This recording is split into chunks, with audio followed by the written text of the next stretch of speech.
on President Trump's remarks yesterday. Let me be clear, Canada will never be the 51st state. We are a proud, sovereign, and independent country. We are a patriotic people, and we will defend our future and our independence. Let me be clear, the Canadian Arctic belongs to Canadians, and Canadians will take back control of their Arctic waters, Arctic skies, and Arctic land.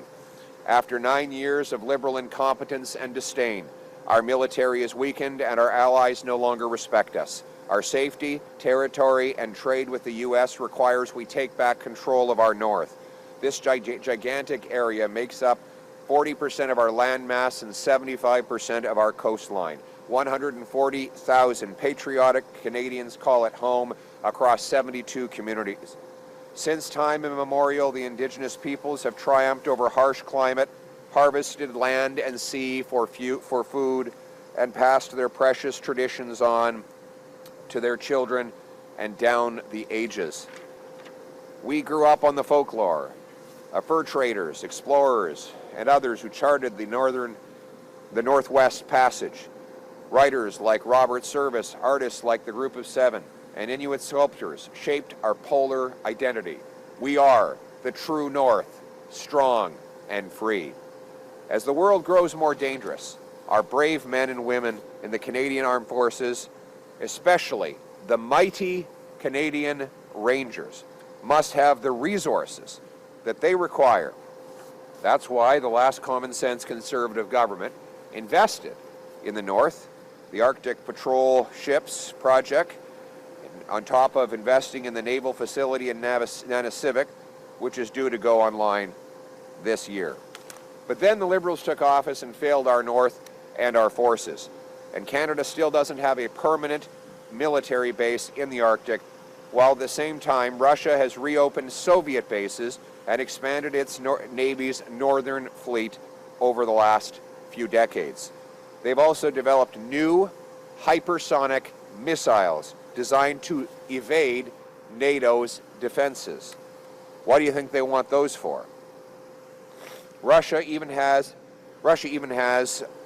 ground force bases within the Arctic Circle, and they have more bases within the Arctic Circle than all NATO forces combined. This is a wake-up call. We need to become self-reliant and protect our interests and our sovereignty. That's why I'm announcing today part of my Canada First plan to take back control of the Canadian Arctic. One, we will double the size of the first patrol group of the Canadian Rangers from 2,000 to 4,000 Rangers. The Canadian Rangers provide self-sufficient mobile forces to support the military. They often report suspicious and unusual activities while providing local knowledge and expertise to the broader Canadian forces. Two, we will acquire 2 additional polar icebreakers for the Royal Canadian Navy. These icebreakers will be on top of the current icebreakers that Seaspan and Davie shipyards are already building for the Coast Guard. The Liberals have promised these 2 heavy icebreakers, but not said when they will deliver them. I will deliver the Coast Guard icebreakers by 2029, and they will be on top of the 2 new Navy icebreakers that I just mentioned. So to sum up, under our common sense Conservative plan, Canada will get 2 new heavy icebreakers for the Coast Guard and 2 new heavy icebreakers for the Canadian Navy.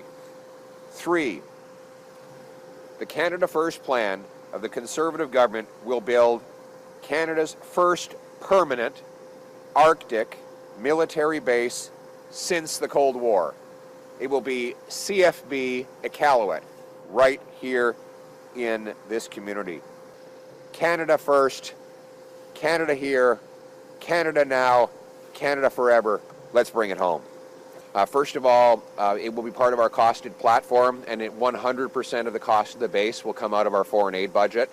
In fact, today's announcement will actually reduce the deficit because I plan to cut foreign aid more than the full cost of the announcement that I've made today. This base will be up and running within 2 years of my becoming Prime Minister.